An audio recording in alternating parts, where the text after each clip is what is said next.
People, deluded, I'm back again. Now, apparently, there's been a new twist where Newcastle are concerned and the profit and sustainability rules, and they have to sell before June 30th deadline. For context, it's the 29th of June, so they probably have to get a move on. Now, maybe what's going on in reality is wide of the mark from what is, being reported. But nonetheless, when you hear Newcastle, for Arsenal fans, we think Isak. Now, in my opinion, they're going to price Isak out of a move. They, rightly so, they want to keep him and build around their squad.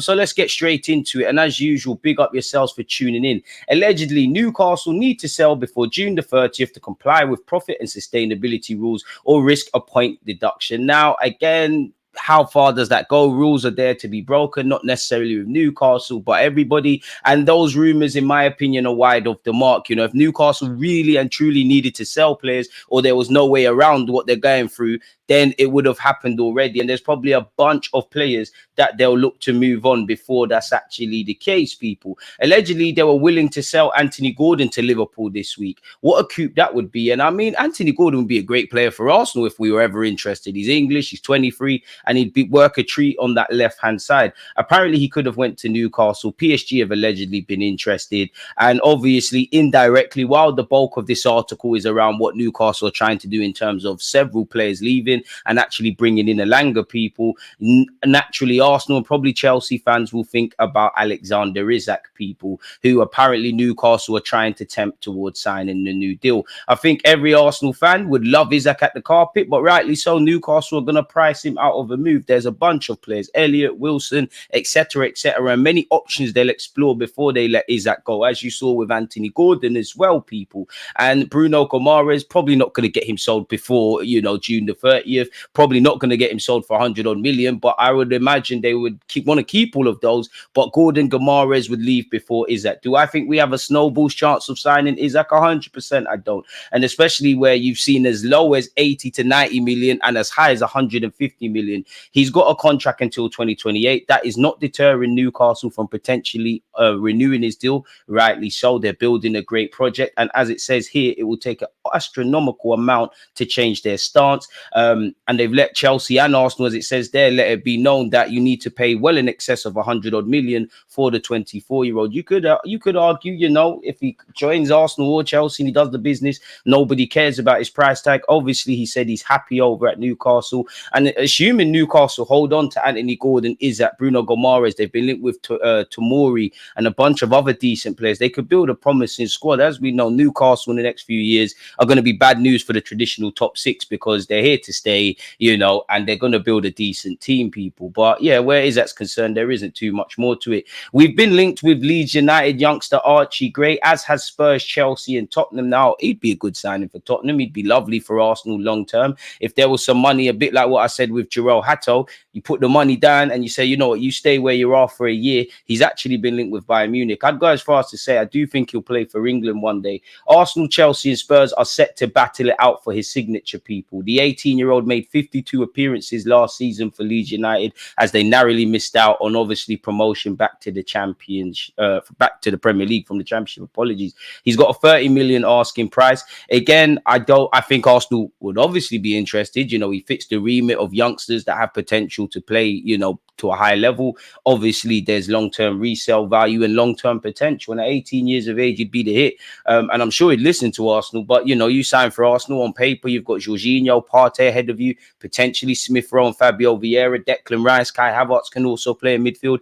And if it was up to me, we'd sign two midfielders. You hope at least one central midfielder arrives, people. And obviously, we're trying to, third time lucky, aspire to win the Premier League title as a minimum, bring in a trophy elsewhere and fight domestically. So how much football would he really get?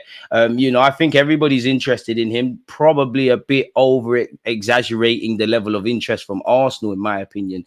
I'm bored of talking about Osimhen, but it's not about me, it's about you guys. Napoli may have to really reevaluate their options surrounding talisman Victor Osimhen, as no clubs have yet made an approach from the Nigerian, despite the club's hopes to sell him this summer. That doesn't mean clubs aren't planning things. It's very early in the the transfer window. But I think clubs are waiting for Napoli to drop that asking price. There was no way in hell for this 25-year-old that's going to be the top earner at whatever club he goes to, or one of them. People are paying up to 120, 130 million euros, giving him a 5-year deal on the wages he wants. Maybe if he returns to Spain, returns to France and plays for Paris Saint-Germain, maybe if he goes to Saudi or the Middle East. But I don't think Arsenal, Chelsea or Manchester United would look to bring him in for that sort of figure, although they all need a forward. He earns 10 million euros per year in wages on his new deal, and apparently it's not feasible. Now, again, it's another case of signing a new deal. It's good for Napoli if Antonio Conte retains him, but in terms of him leaving,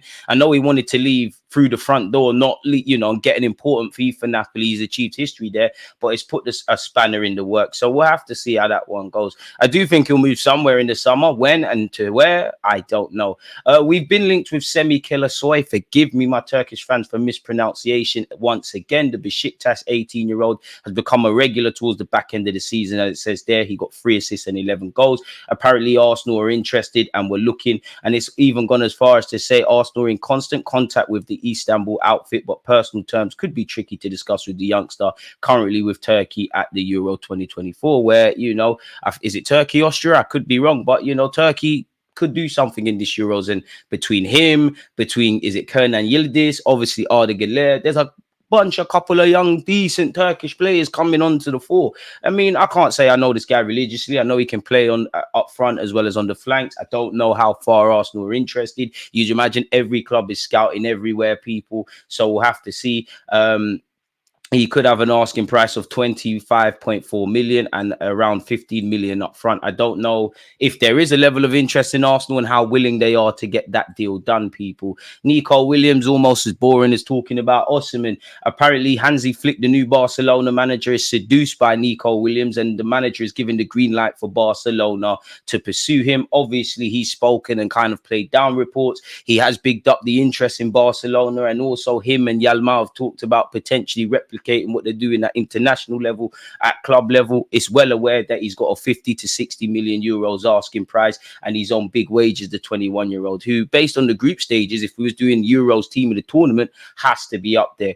I mean, he'd be a great signing for Arsenal. We all know Barcelona probably have to sell or navigate once again a tricky financial sort of situation at their club.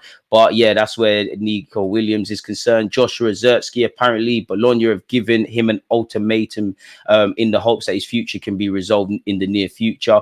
I think Arsenal are like him, but I think Manchester United, AC Milan and Juventus are probably pursuing this more. Allegedly, the player is believed to prefer to remain in Italy, and obviously that's fuel to the fire if you're Juventus, where they've got his old manager Thiago Motta, or your AC Milan.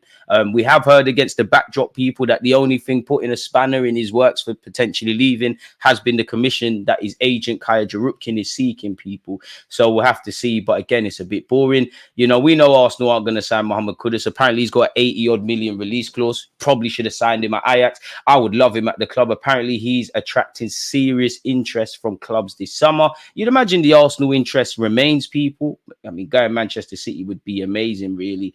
Boy, any 100-odd million quality player, but it's a bit ridiculous in that. Onana, apparently Barcelona, Bayern Munich as well as Arsenal are interested. It seems like Bayern Munich are still pursuing João Paulinho. Probably don't imagine they sign Onana and Paulinho, which could help Arsenal. And to be fair, Belgium have been poor. I don't think Onana's been amazing, but he's probably been one of the better players in that regards, people. If I'm completely honest with you. Again, Aston Villa, Arsenal, as well as other clubs have been name dropped. Manchester United as well. Team News and Tix has said there's 2 players this season Arsenal spoke to in the early part of the year that the club just didn't like. I mean, they've got to like him a bit if they spoke to him. Probably that's alluding to his personality, or the player's personality, better yet.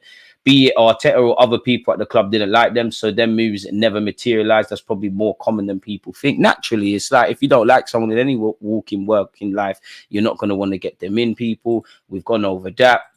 Obviously, Bukayo Saka is weighed in on the debate as to whether he should play left back for England in what's left of the Euros. He has said playing me out of position is not the solution. We can talk about this, but it's in Gareth's hands and we have to trust what he selects on the day. Fair enough, really and truly, for Bukayo Saka. Amari Hutchinson could be leaving Chelsea and Arsenal could be set to benefit, as allegedly we have a sell-on percentage. Some reports say 15 to 20%. So if he sold for 22 million plus add-ons, mathematicians work out the maths, people. So yeah, man, you get some money for Amari, you sell probably Charlie Patton. No, Mika Bereth is probably moved on. Obviously, there's a number of players at first team, so we can get some money into the club to kind of offset the outgoings, people. So there you have it. We're still linked with Conde of Barcelona. I don't agree with that or believe in that. You know, Kai Havertz has been, you know, drawing criticism in Germany, really, and there's been calls to drop him for Fulkirk. Apparently, Nagelsmann has hit back at those people and said playing up front is a lot more than just scoring goals. And I must admit, obviously, I'm not saying Fulkirk or Hosselu or anything, but if we can't get a blockbusting striker, can we potentially at Arsenal, and let me know your thoughts, and I don't know who, find a short-term fix, someone that is experienced, not a great player, even though we want, but someone who's experienced, can be rotated in the squad, a bit of a traditional experienced striker that we could just utilize, kind of how Germany do with Fulkirk or Borussia Dortmund, or to a degree Hosselu at Real Madrid, that kind of low-priced, not sexy signing kind of profile. Don't know who that would be, but could that be an angle? Probably not, because we're probably betting on Gabriel Jesus as well as Kai Havertz. And I wonder what we do with Eddie Nketiah in that regard. Also, Santi Cazorla has signed a new contract at Oviedo, people. So the rumours of him potentially returning in a coaching capacity at Arsenal have probably been quashed and put to bed, people. Any other news? Rest assured, I'll get the vids out, but that appears to be everything. So yeah, man, let me know your thoughts and everything. Hit the comment section. Don't forget to like, comment, and subscribe. Big up you lot for tuning in. Make sure your notification bells are on, because whether it's transfer rumors, watch alongs, tactical analysis, you know I'm always getting the videos out, man. God bless you all. Stay blessed, stay safe. Have a good morning, afternoon, evening, or night, dependent on whatever time zone you're in and where you're watching this and what time you're watching this. So yeah, bless people. It's always a good one. Peace.